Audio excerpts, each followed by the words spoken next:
It was a chilly Monday morning, and the campus buzzed with life. Among the flurry of students was 17-year-old Emily Grant, wearing second-hand jeans and a worn-out hoodie.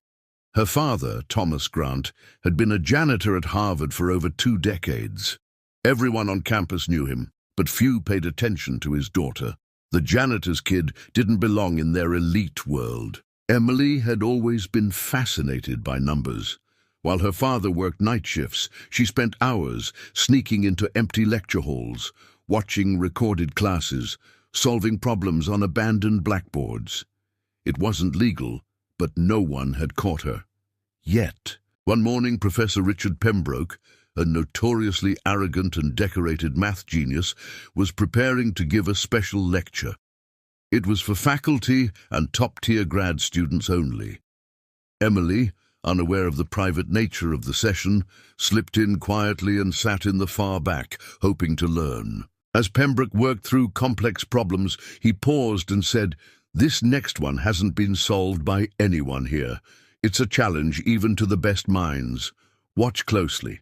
He began sketching out an intricate equation on the whiteboard, the kind that took years of research to comprehend.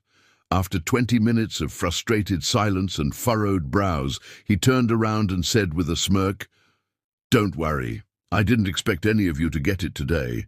Certainly not anyone from the maintenance staff." The room chuckled. Emily's heart dropped.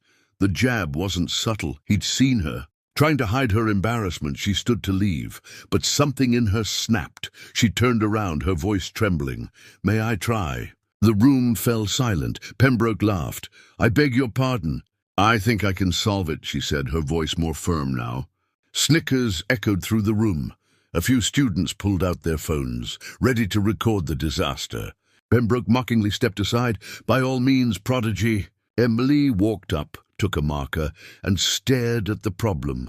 The room was dead quiet, save for the soft squeak of the marker gliding across the board. Her hands moved confidently, recalling every hour she'd spent studying, every problem she'd attempted. 10 minutes later, she stepped back.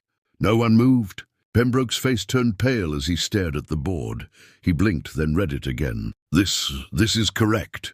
Emily's father had just walked in with a mop in hand, stopping dead in his tracks as the room exploded into whispers. The room was frozen.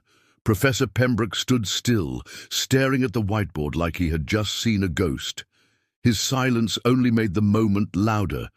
Whispers rippled through the graduate students. Emily stepped back nervously, unsure if she had crossed a line. Her father, Thomas Grant, still holding his mop, looked at his daughter and then at the shocked professor.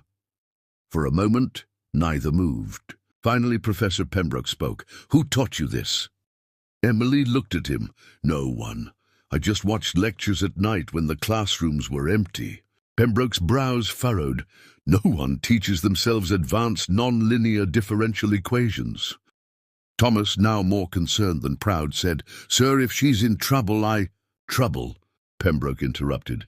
"Mr. Grant, your daughter just solved a problem we've been tackling in our department for 4 years." The room erupted again. Students murmured, stunned. Phones that had been aimed at her in mockery were now filming in awe. Emily looked down at the marker still in her hand, unsure of what to do with it.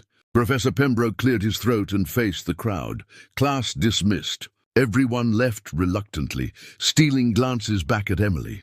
Once the room was empty, Pembroke turned to her and her father. "I'd like to speak with both of you." They followed him into his office. Behind the desk, lined with academic awards and books, Pembroke sat and took a breath. "Emily, I owe you an apology. That comment earlier was out of line." "It's okay," she replied quietly. "No, it isn't. I underestimated you because of who your father is. That was my failure. But what you just did, that was brilliance." Thomas, still stunned, said, "She's always been gifted. We just didn't have the money for college." Professor Pembroke looked at them. "She shouldn't just be at Harvard. She should be leading research. I'm going to recommend her for a full academic scholarship. Housing, tuition, mentorship, the works. Effective immediately." Emily's eyes widened. "Are you serious?" Dead serious, Pembroke replied. You've earned it. Thomas sat down, nearly dropping his mop. I don't know what to say. Emily's face lit up for the first time. Thank you. That fall, Emily Grant started her freshman year at Harvard, not as the janitor's daughter sneaking into classrooms, but as one of the youngest students to ever be accepted into their advanced mathematics track. Word of her achievement spread. Newspapers wrote about her. The video of her solving the equation went viral online. She was invited to speak at education forums, inspiring students across the country from low-income backgrounds. One day, as she crossed Harvard Yard with a backpack full of books, she passed Professor Pembroke. He gave her a nod and a smile, not of pity or surprise, but of respect. Emily had walked into a classroom where she was mocked for where she came from, but she left it as a symbol of what raw talent, grit, and humility could accomplish, even when no one is watching.